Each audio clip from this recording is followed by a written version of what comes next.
ठीक है। नाइट्रोजन चक्र का ये फिगर दिया हुआ है, आप यहाँ से समझ सकते हैं। अब हम क्वेश्चन आंसर पर सीधा चलते हैं, ठीक है। कुछ नहीं समझ में आया हो तो आप हमें कमेंट करके पूछ सकते हैं, हम बताने का प्रयास जरूर करेंगे। ईस्ट का उपयोग किसके उत्पादन में किया जाता है? तो एल्कोहल। निम्न में से कौन सा प्रतिजैविक है? तो स्ट्रेप्टोमाइसिन। सूक्ष्मजीव कहाँ पाए जाते हैं?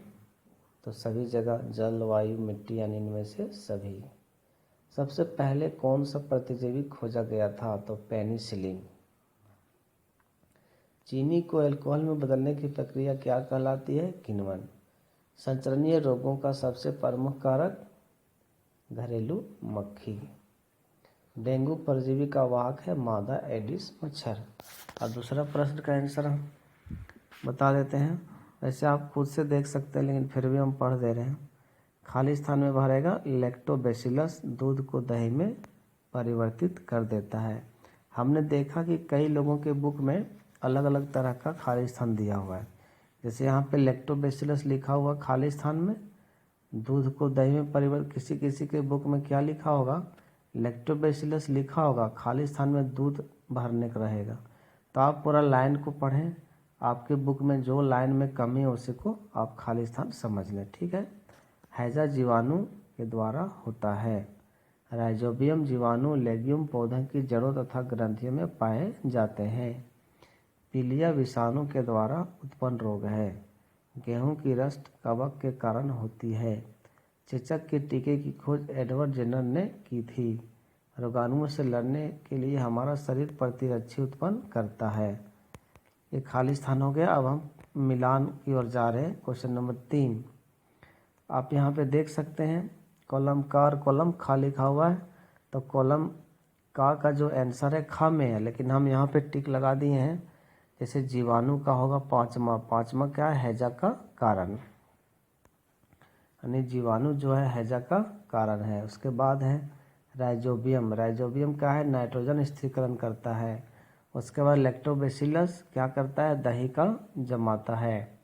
उसके बाद ईस्ट क्या करता है? ब्रेड की बेकिंग में काम आता है। उसके बाद एक प्रोटोजोआ, तो एक प्रोटोजोआ क्या है? मलेरिया का कारक है। उसके बाद है एक विषाणु, तो एक विषाणु क्या है? एड्स का कारक, ठीक है। अब हम क्वेश्चन नंबर 4 में सूक्ष्मजीव के मुख्य वर्ग कौन कौन से हैं? तो सूक्ष्मजीव के 4 वर्ग में बांटा गया है। एक जब हम पाठ पढ़ा रहे थे उसी में स्टार्टिंग में ही है, ठीक है। नेक्स्ट है प्रमुख प्रतिजैविक के नाम लिखिए। तो कौन कौन प्रमुख प्रतिजैविक है? स्ट्रेप्टोमाइसिन, टेट्रासाइक्लिन, और एक और कौन सा प्रतिजैविक था? यहाँ पे आप देख सकते हैं जाके, तो ये यहाँ पे है प्रतिजैविक का नाम। स्ट्रेप्टोमाइसिन है, टेट्रासाइक्लिन है, एरिथ्रोमाइसिन है, ठीक है। इस तरह से आप जो भी क्वेश्चन आप देख सकते हैं, वैसे जो कठिन है उसको हम बता देंगे। प्रमुख प्रतिजैविक के नाम हो गया। सूक्ष्मजीव के मुख्य वर्ग कौन कौन से हैं? तो सूक्ष्मजीव के 4 वर्ग में बांटा गया है, ठीक है। कौन कौन है आप एक बार फिर से देख सकते हैं, स्टार्टिंग में ही था। ये देखिए कितने वर्ग हैं? जीवाणु है, कवक है, प्रोटोजोआ है, शैवाल है। इस 4 वर्ग में बांटा गया, ठीक है। अब हम नेक्स्ट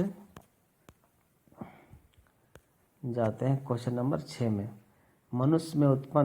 मनुष्य में फफूंद से उत्पन्न 2 रोगों का नाम लिखिए। तो दाद है, दमा है, और गंजापन, 3 रोग के नाम लिख दिए।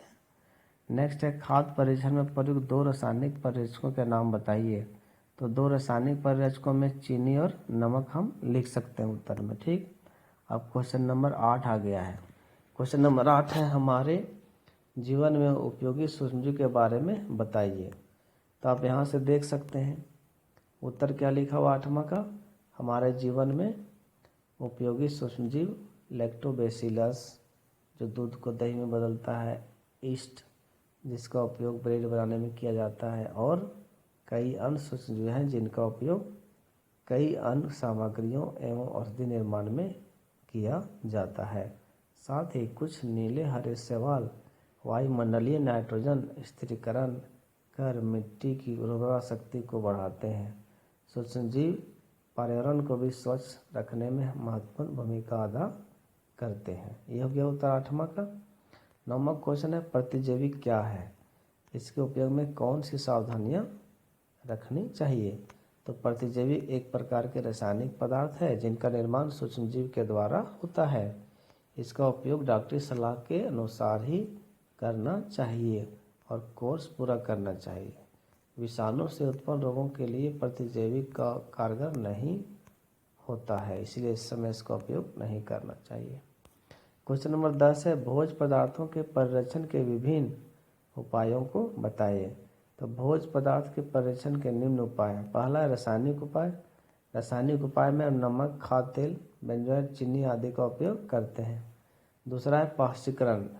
पाश्चीकरण क्या होता है, पैकिंग के पहले पाश्चीकृत किया जाता है। इस प्रक्रिया में दूध को पैक किया जाता है, इसलिए पैकिंग दूध को बिना गर्म किए उपयोग किया जा सकता है। अगला सवाल है टीकाकरण क्या है, यह हमारे लिए क्यों आवश्यक है। तो हमारे शरीर में रोगों से लड़ने के लिए प्रतिरक्षी उत्पन्न कराने के लिए सुई या ड्रॉप दिया जाता है, जिससे हमारा शरीर रोग से लड़कर स्वस्थ हो जाता है।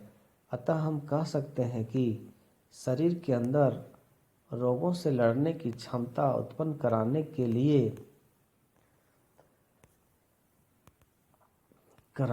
लिए अपनाई जाने वाली प्रक्रिया को टीकाकरण कहा जाता है। यह हमारे लिए आवश्यक इसीलिए ताकि हम बीमार होने से बचे रहें। एक बार फिर से समझ लें टीकाकरण क्या होता है। टीकाकरण क्या होता है, शरीर के अंदर रोगों से लड़ने की क्षमता उत्पन्न कराने के लिए अपनाई जाने वाली प्रक्रिया को टीकाकरण कहा जा सकता है। इस प्रकार हम क्या देखते हैं, सारा क्वेश्चन आंसर और ये चैप्टर कंप्लीट हो गया। ठीक है, अब हम मिलेंगे अगले एक्सरसाइज में। ठीक है, आप इसे अच्छे से समझ कर